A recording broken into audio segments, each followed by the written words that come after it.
अग्रदास जी ने जैसे किशोरी जी का स्मरण किया, आहा, तप्त कांचन गौरांगी, सौभाग्य है श्री नाभा जी का। उनके चित्त में गुरुदेव स्मरण कर रहे हैं, पर नाभा जी के चित्त में हमारी वृषभानु नंदिनी बरसाने वाली अति सुकोमला श्री किशोरी जी प्रकट है गई।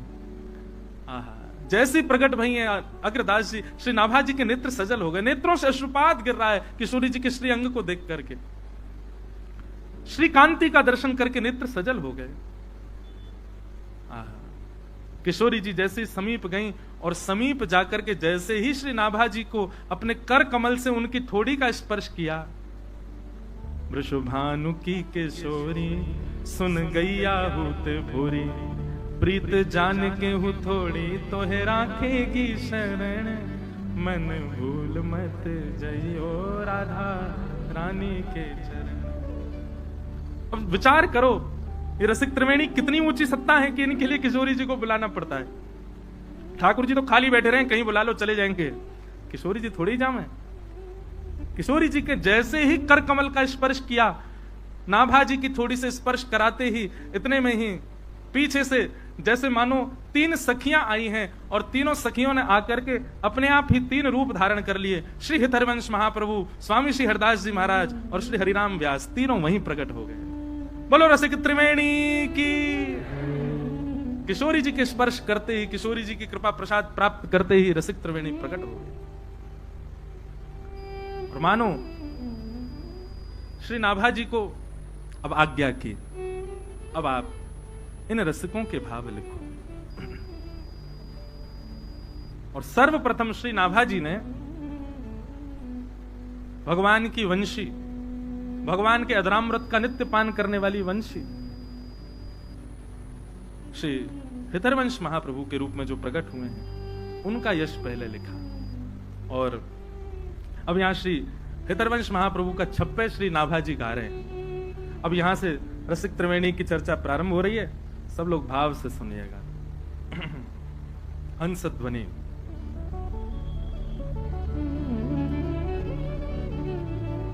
बंधुओं देखो, अभी हम चाहते तो हैं कि आप भी हमारे पीछे छप्पे गाओ, पद गाओ, पर समझ सकते हैं कि थोड़े भाव कठिन होते, नहीं गा पाते, पर फिर भी प्रयास करो।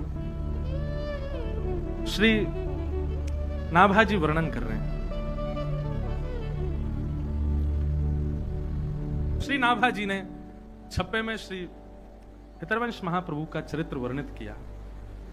बंधुओं बहुत ध्यानपूर्वक सुनिएगा। अब महाप्रभु जी का चरित्र हम सुना रहे हैं। श्री हरिवंश गोसाई भजन की रीत सकृत को जानिए। श्री नाभा जी कहते हैं, हितरवंश महाप्रभु का जो भजन भाव है, जितने लोग यहां पर बैठे हैं, सबसे आगे वालों से लेकर के और सबसे पीछे वालों तक, जितने भी लोग यहां पर बैठे हैं, उनमें से कोई एक ही समझ पाएगा। सकृत को जाने हैं। हरवंश महाप्रभु, हितरवंश महाप्रभु के भजन को सब समझ पाए, ये किशोरी जी की कृपा से ही संभव हो सकता, नहीं तो नहीं हो पाएगा। हम प्रयास मात्र कर रहे हैं कि हम सुना पाए और आप समझ पाओ, परंतु ये अति दुर्लभ है। ये पहले ही श्री नाभा जी ने वर्णित कर दिया। श्री हरिवंश गोसाई भजन की रीत सकृत को जानिए। सकृत शब्द का मतलब क्या है? कोई एक ही समझ सकता है। हरवंश महाप्रभु के भजन भाव को किसने समझा, उनका प्रसंग कल आएगा कथा में। आज तो हम श्री राधा वल्लभ जी के प्राकट्य तक की कथा सुनाएंगे और फिर महाप्रभु जी के जो कृपा पात्र हुए श्री सेवक जी आदि, उनका चरित्र कल सुनेंगे। तो सेवक जी महाराज, सकृत शब्द उन्हीं के लिए प्रयोग किया है। हर कोई हितरवंश महाप्रभु के भजन भाव को नहीं समझ सकता। श्री राधा चरण प्रधान हृदय अति सुदृढ़ उपासी। राधा चरण प्रधान हृदय अति सुदृढ़ शब्द। बहुत ध्यानपूर्वक सुनिए भैया, इधर उधर मत देखना कोई भी। हम पहली बार कथा कर रहे हैं भक्तमाल की, बड़े भाव से सुनो भैया सबरे। आप लोग इधर उधर देखोगे, एक दूसरे से बात करोगे, अगले जन्म में ब्याह नहीं होगा। हाँ चलो इसी बहाने सही यहीं तो देखोगे। महाराज जी अगले जन्म में ब्याह नहीं हो, ये जब कहते हैं तो लोग देख, अब देखो कोई नहीं देखेगा इधर उधर। ब्याह की इतनी ललक है सबन को, या जन्म में भयो नहीं, अगले जन्म की प्रतीक्षा है। बहुत ऊंची बात। श्री राधा चरण प्रधान हृदय अति सुदृढ़ उपास। महाप्रभु जी किशोरी जी के चरणों के ऐसे उपासक। कैसे? सुदृढ़ शब्द, सुदृढ़ मतलब बस किशोरी जी के चरणारविंद। कहां तक कहें, श्री प्रियादास जी ने तो अपने छप्पे में, वो क्या कहते हैं, प्रियादास जी का छप्पे कहता है किशोरी जी पीछे कृष्ण। ऐसी भक्ति है श्री हितरवंश महाप्रभु के। भैया इस भाव को सामान्य लोग नहीं समझ पाएंगे। जयपुर में भी कथा हो रही है, इतने लोग बैठे हैं, परंतु सत्य बताएं, रसिक त्रिवेणी की चर्चा का स्थान वृंदावन ही है, परंतु हमको जयपुर में वृंदावन का अनुभव होता है, इसलिए यहां ये बात कह रहे हैं।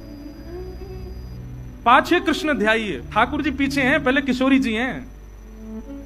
हमारे यहां कभी रास होता है ना, दिखावे वाला रास नहीं, वास्तविक रास यदि वृंदावन का कभी देखने जाओ तो वहां ऐसा होता है कि लीला के बाद में आपको अधिकार है कि आप जाकर के कुछ भी पवाओ ठाकुर जी को अपने हाथ से। आपने यदि ठाकुर जी को पहले पवाया, यदि वास्तविक रास मंडली होगी तो ठाकुर जी आपका हाथ पकड़ करके किशोरी जी क्या करें, पहले इनको खवाओ, और पूरा मत खवाइयो, बोले आधो खवाओ, झूठन हमको खवाओ। ये है श्री हितरवंश महाप्रभु की उपासना। महाराज पहले किशोरी जी को बीड़ा पधराया जाएगा, बीड़ा जब किशोरी जी पालेंगे फिर ठाकुर जी को पधराया जाएगा। कहां तक कहें, श्री राधा वल्लभ जी आदि जितने भी हमारे हित संप्रदाय के स्थान हैं, वहां पर ठाकुर जी जो पोशाक धारण करें ना, वो भी किशोरी जी के चरणन में पहले छुपाई जाए, प्रसादी है जाए, तब ठाकुर जी धारण करें। ऐसी महाप्रभु जी की उपासना। हित जू की रीति को लाखन में एक जाने, लाखों में कोई एक समझ पाएगा श्री हित महाप्रभु की भक्ति को। राधा ही प्रधान माने पाछे कृष्ण ध्याइए, निपट विकट भाव होत न स्वभाव ऐसो, उन्हीं की कृपा दृष्टि नेक क्यों हूं पाइए। ऐसा भाव किशोरी जी की कृपा से ही हो सकता है, और किसी भाव से आप कितना प्रयास कर लो ये संभव नहीं है। और कुंज केली दंपति तहां की करत खवासी, कुंज निकुंजों में ठाकुर जी की नित्य केली का, अभी महाप्रभु जी का चरित्र सुनाएंगे, फिर सुनिएगा क्या क्या भाव सुंदर महाप्रभु जी के। सर्वस महाप्रसाद प्रसिद्धता के अधिकारी। हितरवंश महाप्रभु का एक ही नियम है, क्या कि महाप्रभु जी ठाकुर जी का ही प्रसाद पाते हैं।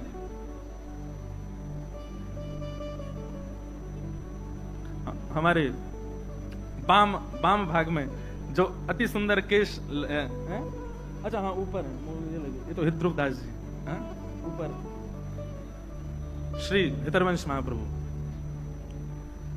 सर्वस महाप्रसाद प्रसिद्धता के अधिकारी। हितरवंश महाप्रभु का एक सुदृढ़ नियम है, क्या? ठाकुर जी के प्रसाद से इतर कुछ ग्रहण ही नहीं करते।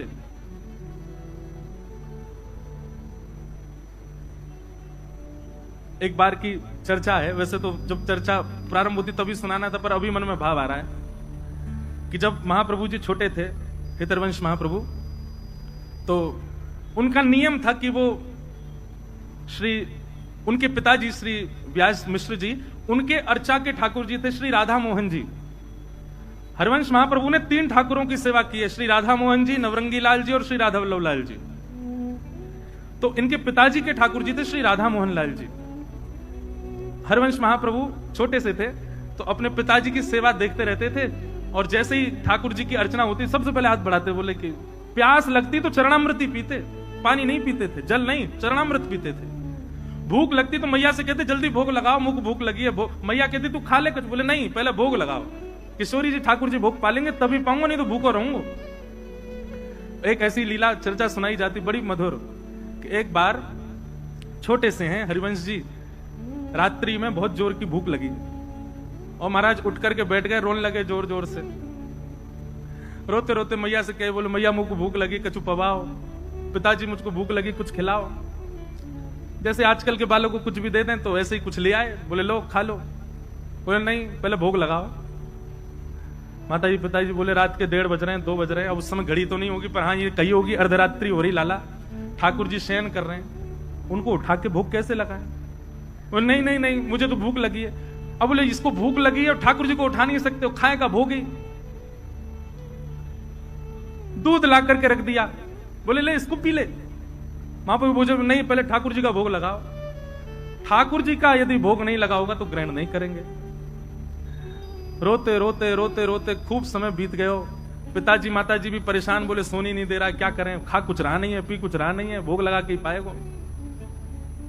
आहा, महाराज श्री हरिवंश जी की रुदन सुनकर के सेज पर पौड़े भाई ठाकुर जी उठ गए और उठ करके श्री जी को उठा रहे, बोले श्री जी उठो।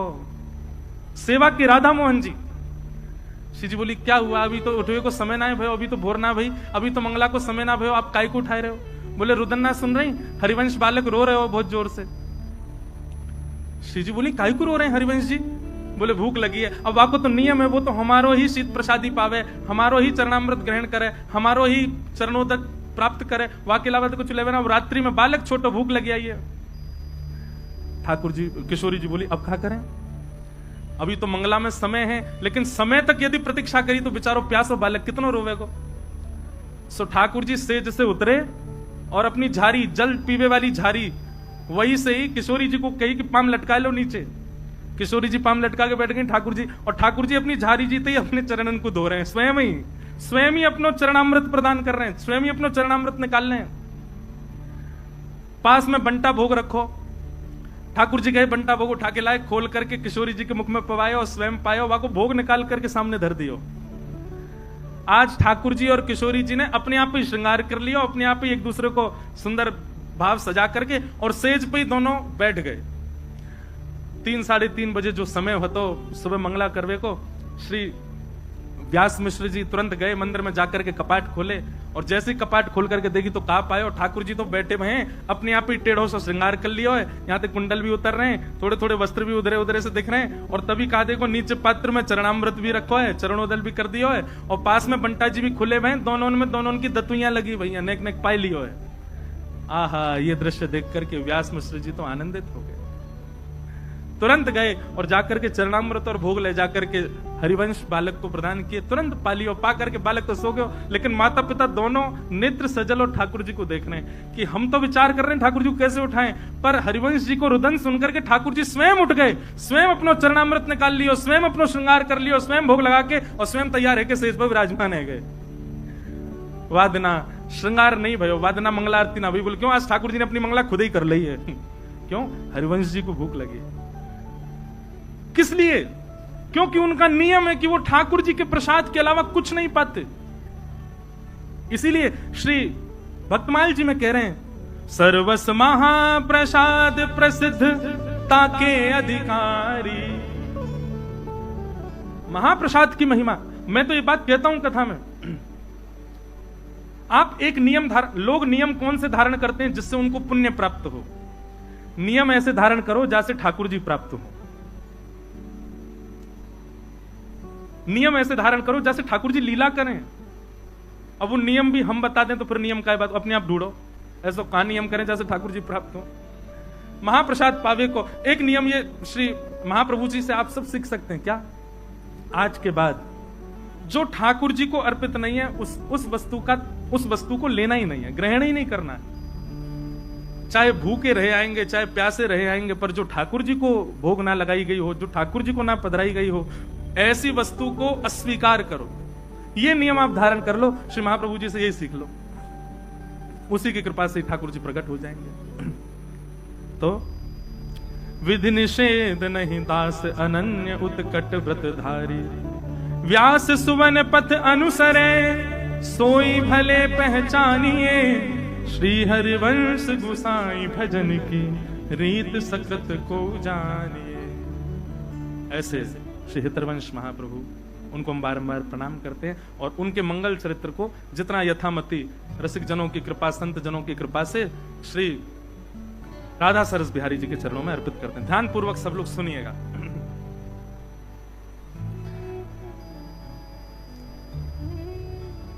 हरिद्वार की ओर जब आप दिल्ली से जाएंगे तो बीच में रुड़की पड़ता है, उससे पूर्व में ही अगर आप एक देहरादून का मार्ग अपनाएंगे तो उसी मार्ग में बीच में एक स्थान पड़ेगा जिसका नाम है देवबंद। क्या नाम है? देवबंद। अब इसका पूर्व नाम तो देवबन ही रहा होगा, बाद में कालांतर में लोगों ने, क्योंकि जहां ऐसे रसिक जन विराजमान रहे, वहां देव बंद नहीं रह सकते, वो देव बन ही रहा होगा। तो देव बंद में व्यास मिश्र नाम के एक ब्राह्मण रहते थे और उनकी पत्नी का नाम श्रीमती तारा। व्यास मिश्र जी जो थे ये बहुत अच्छे ज्योतिषाचार्य थे और ज्योतिष का ऐसा प्रभाव इन्होंने सब पर डाल रखा था कि महाराज खूब भीड़ लगी रहती थी लोगों की पुछवाने के लिए। एक बार एक बादशाह के यहां गए और बादशाह के यहां जाकर के उसको कुछ इन्होंने भविष्य कथन किया और उसको आशीर्वाद के रूप में 4 श्रीफल प्रदान किए। बादशाह ने जब अपना भविष्य कथन सुना तो बड़ा प्रसन्न हुआ और प्रसाद रूप में 4 श्रीफल मिले। तो उसने पूछा ये 4 श्रीफल? तो उन्होंने कहा ये धर्म अर्थ काम मोक्ष। एक श्रीफल आपके धर्म में गति को बढ़ाएगा, दूसरा श्रीफल आपकी कामनाओं की पूर्ति करेगा, तीसरा श्रीफल आपके अर्थ को बढ़ाएगा और अंतिम श्रीफल आपको मोक्ष प्रदान करेगा।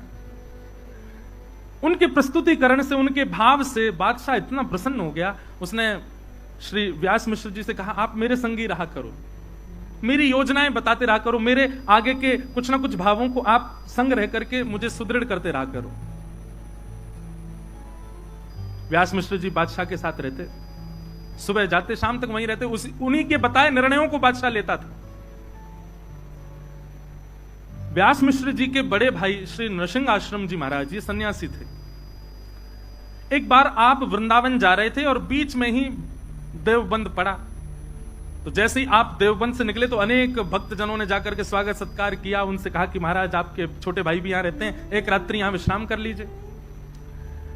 बहुत ध्यानपूर्वक सुनिएगा।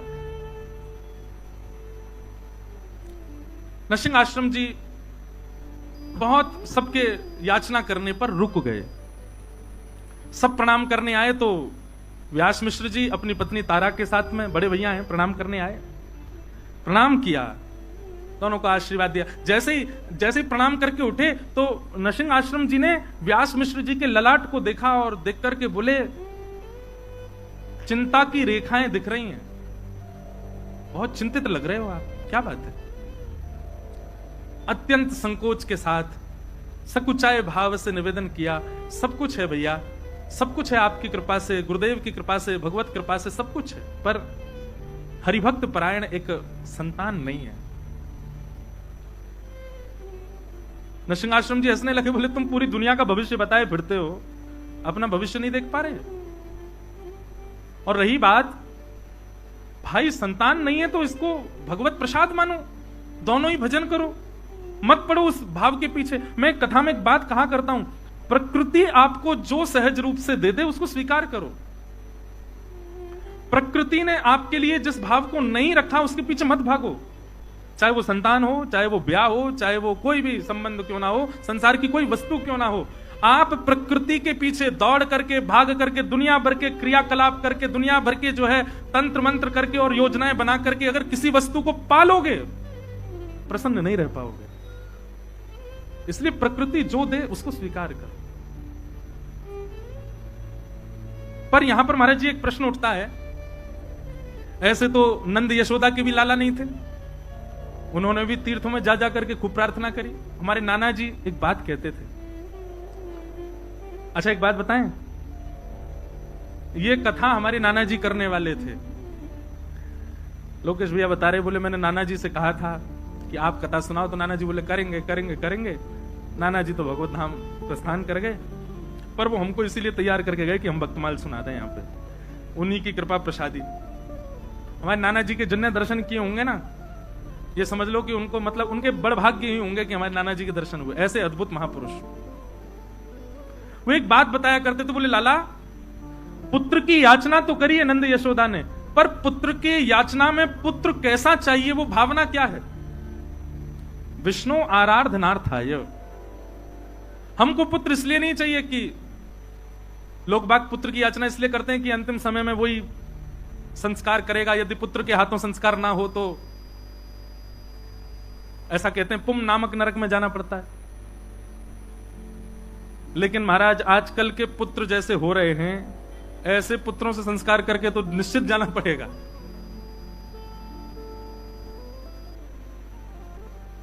कुछ मलुपीठ वाले महाराज जी एक चरित्र सुनाते हैं एक भक्त का।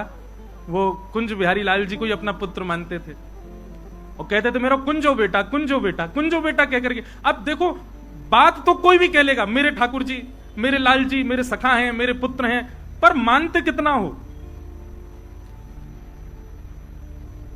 कहने की बात है कि भाई प्रकृति जो दे उसको स्वीकार करो, जो ना दे उसके लिए ज्यादा प्रयास मत करो, लेकिन फिर भी प्रयास करना है तो याद रहे ठाकुर जी को वचन देना कि नाथ मुझे ये वस्तु दे दो, मैं आपको वचन देता हूं आपके चरणों में ही अर्पित रहेगी, तो वो वस्तु मिल जाएगी।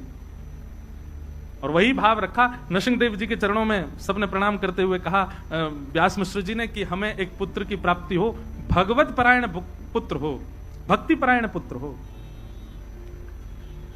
तो नरसिंह आश्रम जी बोले कि तुम सबका भविष्य देखते हो, अपना भविष्य नहीं देख पाए, और मुझे तो दिख रहा है कि तुम्हारे संतान का योग नहीं है।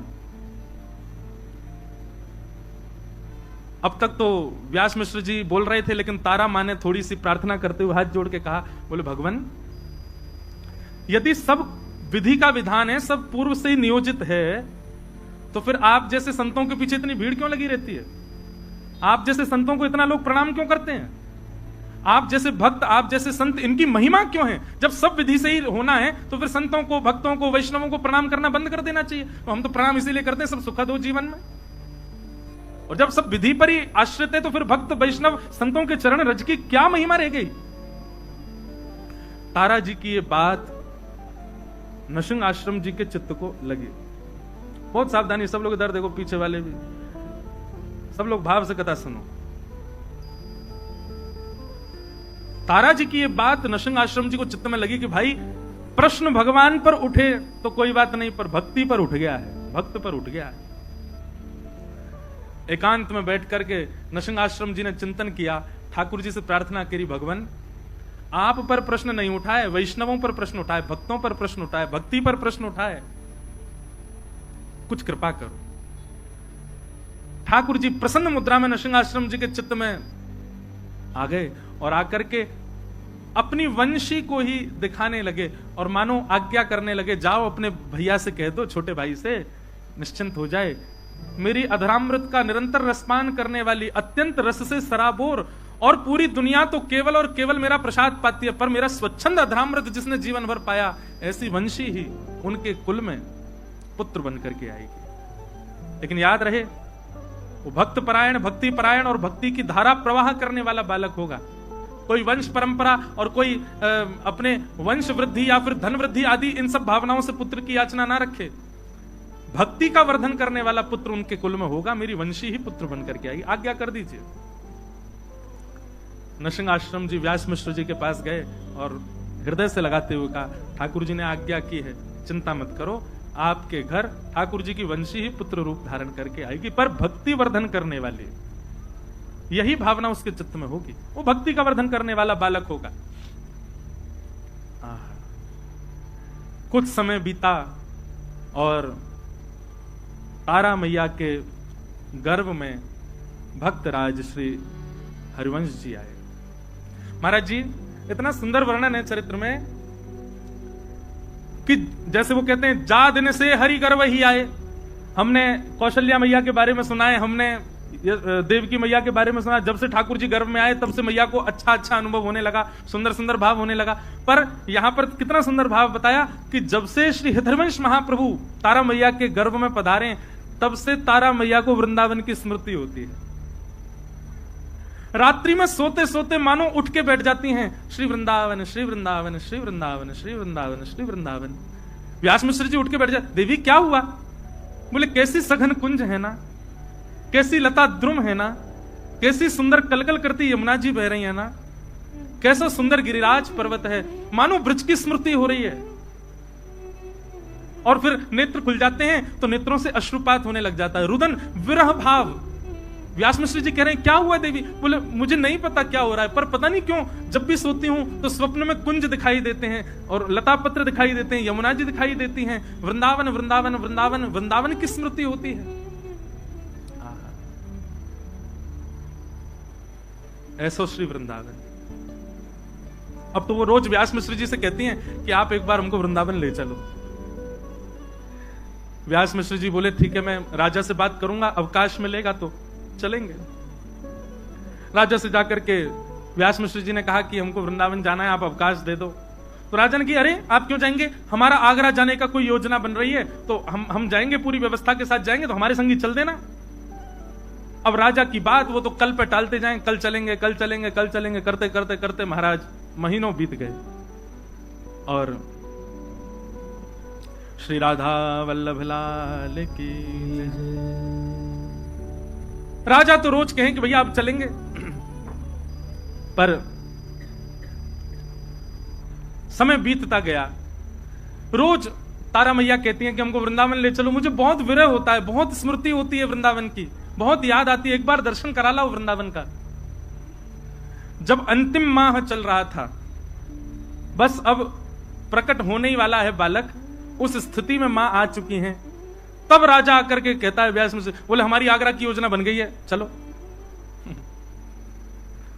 वृंदावन भी अपनी योजनाएं बना करके सबको बुलाता है, अपने आप कोई नहीं जा सकते। पहले चली जाती अगर तारा मैया, तो फिर महाप्रभु जी का जन्म ब्रज में कैसे होता। 9वां महीना प्रारंभ हुआ और तभी राजा बादशाह ने कहा कि हमारी आगरा जाने की योजना बनी, व्यास मिश्र जी आप तैयारी करो, चलेंगे वृंदावन, आपको छोड़ देंगे, आप दर्शन कर लेना। व्यास मिश्र जी बोले अब तो असंभव है, अब तो बालक आने वाला है।